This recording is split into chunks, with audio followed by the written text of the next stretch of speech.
வணக்கம். திடீரென குடும்பத்தோடு சென்று தாவேகா கட்சி தலைவர் விஜய் அவர்களை சந்தித்த நடிகை ரம்பா. அப்படி நடிகை ரம்பா அவர்கள் எதற்காக திடீரென குடும்பத்தோடு சென்று விஜய் அவர்களை சந்தித்தார் தெரியுமா?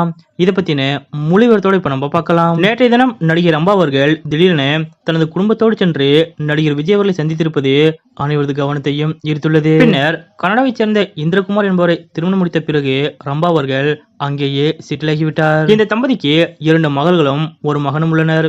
சமீப காலமாக சின்னத்திரை ஷோக்களில் நடுவராக இருந்து வந்தார் ரம்பா. இந்த நிலையில் தாவேகா கட்சி தலைவர் விஜய் அவர்களை தனது குடும்பத்தினருடன் ரம்பா அவர்கள் நேற்றைய தினம் சந்தித்தார்.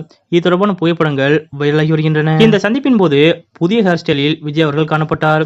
அவர் தனது அடுத்த படத்திற்கு தயாராகுவதற்காக இந்த கெட்டப்பிற்கு மாறியதாக கூறப்படுகிறது. இந்த நிலையில் எதற்காக திடீரென ரம்பா அவர்கள் விஜய் அவர்களை சந்தித்தார் என்று சமூக வலைதளங்களில் பலரும் கேள்வி எழுப்பி வந்தனர். அந்த வகையில் இந்த சந்திப்பு தொடர்பான தகவல்கள் தற்போது கசிந்து வருகின்றன. அதாவது விஜயின் கோட் திரைப்படம் தற்போது முடிவடைந்துள்ள நிலையில் அடுத்தபடியாக தனது கடைசி படமான தளபதி 69 என்னும் அரசியல் படத்தில் விஜய் அவர்கள் நடிக்கிறார். இந்த படத்தில் நடிகை ரம்பா அவர்களும் நடிக்கிருப்பதாக கூறப்படுகிறது. அதற்காக தான் இந்த சந்திப்பு நடந்ததாகவும் இணையத்தில் தகவல்கள் பரவி வருகின்றன.